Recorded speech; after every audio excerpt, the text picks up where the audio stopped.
You know the image. It's burned into our collective brains. A dusty Main Street. The sun beating down at high noon. Two figures, hands hovering over their holsters. The town holds its breath. Then a flash of steel and smoke, and it's over. The lone gunslinger stands victorious. But what if I told you that the classic Old West gunfight is one of the biggest lies ever told? Seriously, you were more likely to die from a toothache than in a duel at high noon. For that 30-year period we call the Wild West, from about 1865 to 1890, the day-to-day reality was something so different and honestly way more interesting than what Hollywood has sold us. In this video, we're pulling back the curtain on the Hollywood myths to get to the surprising and often gritty truth of the American West. Let's start with the stage itself, the supposedly lawless frontier town. Now you can picture it, saloons overflowing with brawling cowboys, outlaws galloping down the street, shooting into the air, and one overwhelmed sheriff trying to keep a lid on all the chaos.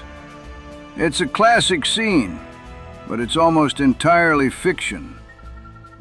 The truth is, most Western towns were surprisingly orderly. The people who moved west were trying to build better lives, not live in a constant state of anarchy.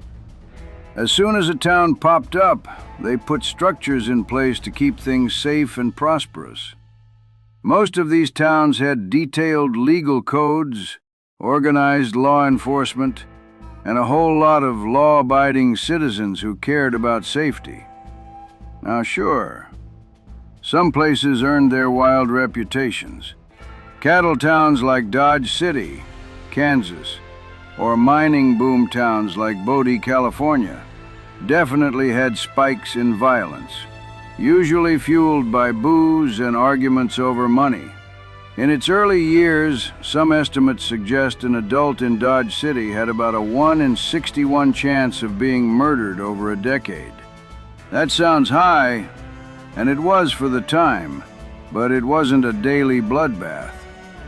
In fact, many of these so-called wild towns had lower murder rates than big eastern cities like New York or Boston.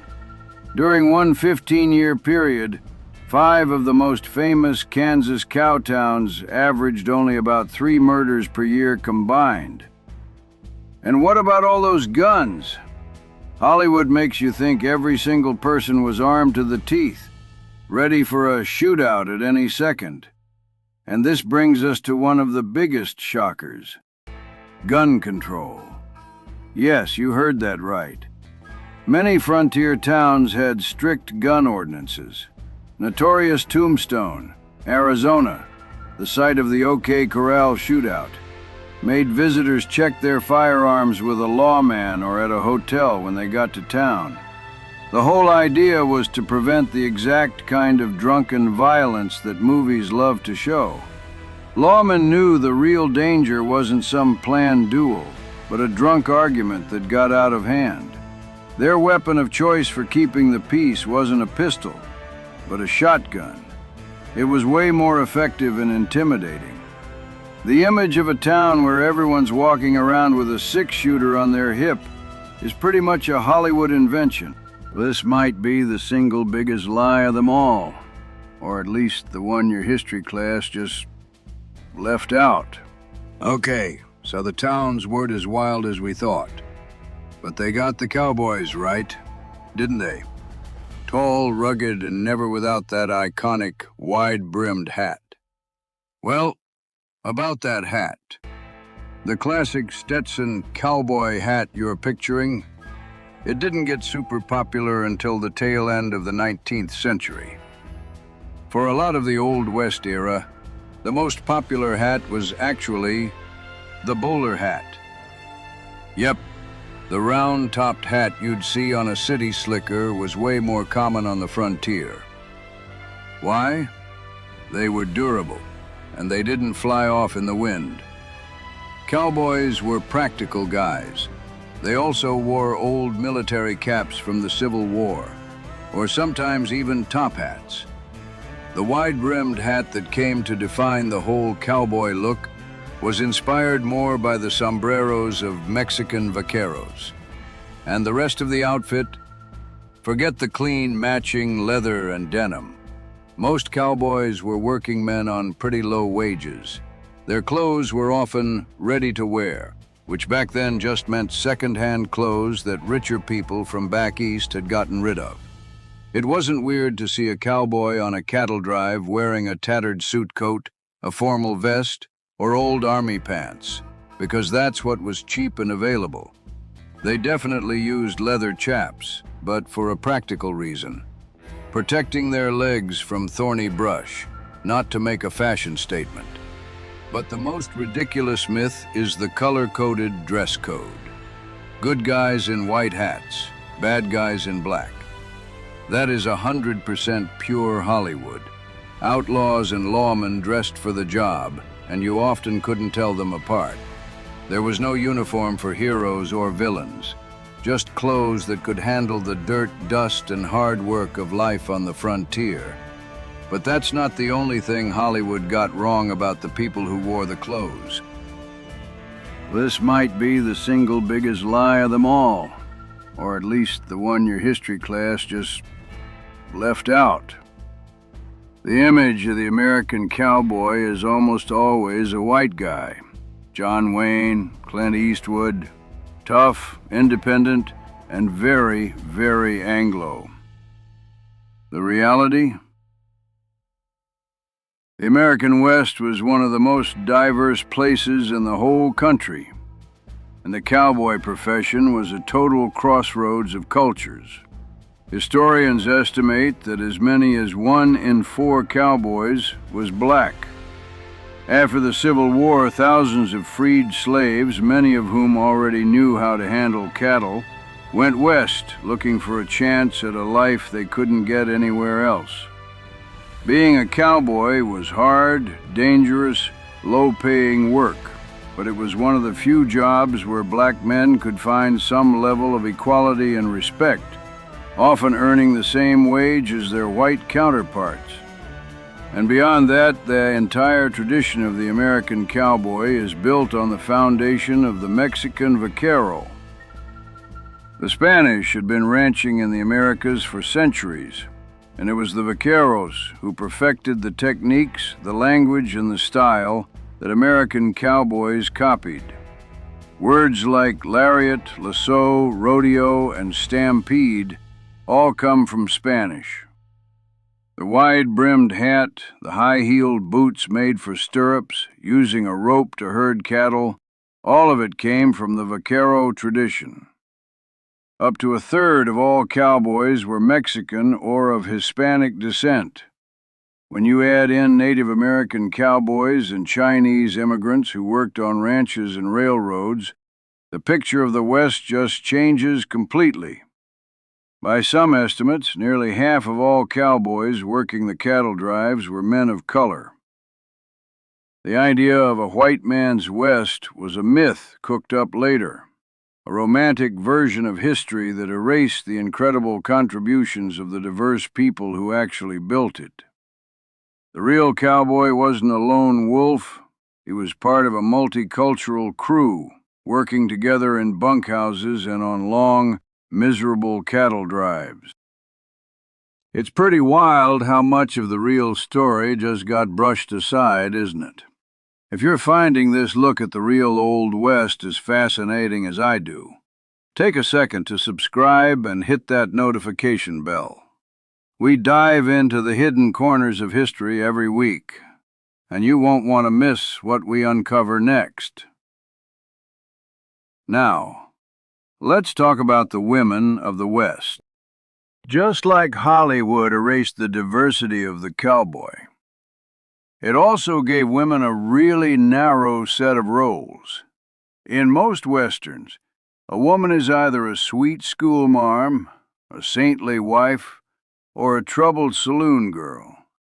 She is almost never in charge of her own life. This couldn't be more wrong. Women on the frontier had to be resilient, resourceful, and powerful. They weren't just supporting characters in the men's stories. They were at the very center of building communities and taming the West.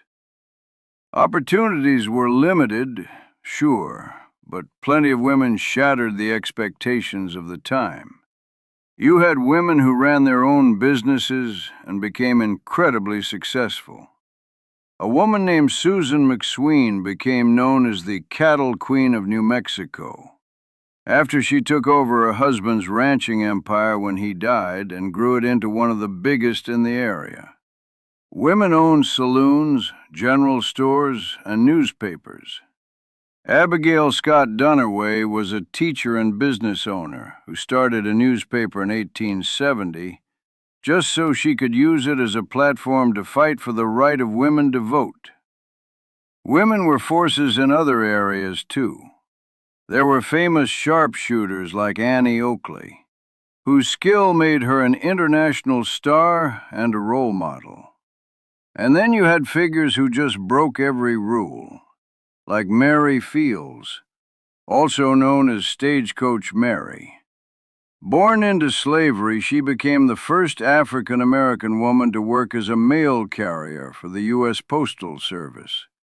In her 60s, she was famous for her toughness, her reliability, and the fact that she carried a rifle and a pistol to protect the mail from bandits and wolves. The West was a place where gender roles had to be more flexible, just out of necessity. Women homesteaded, ranched, and worked right alongside men, not just in the house, but out in the fields and on the trail.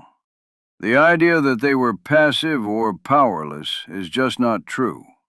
They were trailblazers, entrepreneurs, and survivors, who were every bit as important in shaping the frontier as any man. All right, let's circle back to where we started, that high noon duel. This brings us to the myth of the gunslinger. But what if I told you that in the Old West, almost nobody would have known what that word even meant? The term gunslinger is a 20th century invention. It was made popular by a 1920s movie, and Western writers like Zane Grey, long after the frontier was gone. The real terms a man known for his skill with a gun might have used were shootist, gunman, or pistolier. When the legendary gunman Clay Allison was asked what he did for a living, he supposedly said, "I'm a shootist." Besides the name, the whole culture of gunfighting has been blown completely out of proportion. The quick-draw duel in the middle of the street was an incredibly rare event. It's almost entirely a Hollywood invention. When gunfights did happen, they were usually chaotic, clumsy, up-close messes, often involving someone getting ambushed rather than a formal face-off.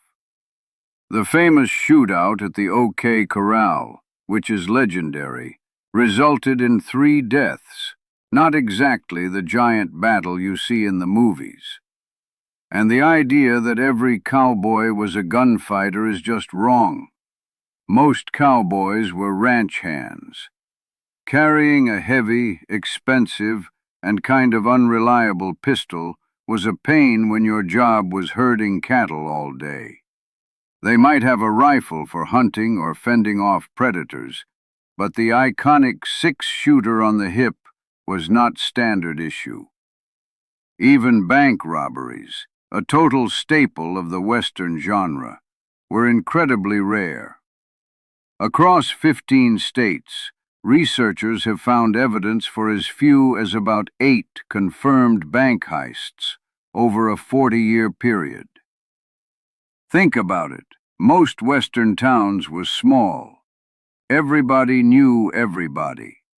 A stranger riding into town would stick out like a sore thumb, making a clean getaway almost impossible. The romantic image of the daring outlaw and the heroic gunslinger is just that, a romance made up by dime novels and movies to sell a more exciting version of history. Okay, last one. Let's talk about the grit and the grime. Movies show the West as this relentlessly filthy place. The heroes have a permanent layer of dust on them. The towns are muddy pits, and nobody seems to bathe. And while life was definitely hard and staying clean was a challenge, it's a little more nuanced than that.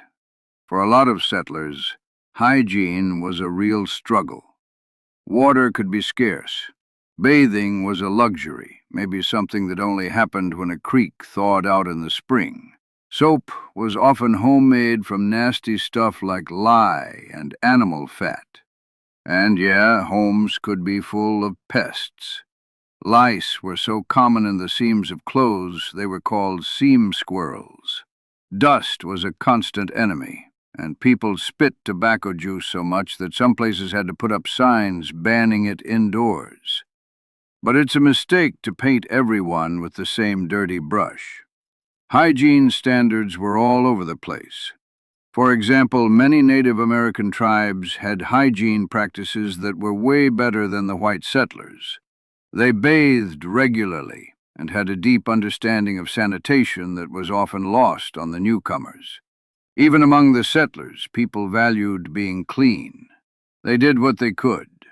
Barber shops were important social hubs where a man could get a shave and a haircut. Women especially worked their tails off to keep their homes clean, despite the endless dust and lack of running water. The reality wasn't universal filth, but a constant hard fight against the elements, a fight that some people were better at than others. In the end, death from disease and bad sanitation was a much bigger threat than violence. A contaminated well was infinitely more deadly than a showdown at sunset. So, where does that leave us? The Old West of Hollywood, with its nonstop gunfights, its clear-cut heroes and villains, and its romantic cowboys, is a powerful fantasy. But that's all it is, a fantasy. The real American West was a place of surprising order, not chaos. Its people weren't walking cliches in black and white hats, but practical folks in bowler hats and second-hand suits. Its landscape wasn't filled with lone white heroes, but with a vibrant multicultural community of black, Mexican, Native American, and white men and women working together. Its women weren't damsels in distress, but powerful, resilient people who built its future. The truth is, the era didn't need Hollywood to make it exciting.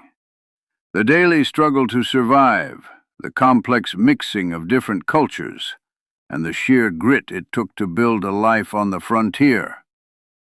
That is the real story. And the real history is so much more fascinating than the fiction. So the next time you watch a classic Western, enjoy it for the myth that it is. But remember the richer, more complex, and more diverse reality that's hiding just beneath the surface. What Old West myth were you most surprised to learn was a lie? Let me know down in the comments. Thanks for watching.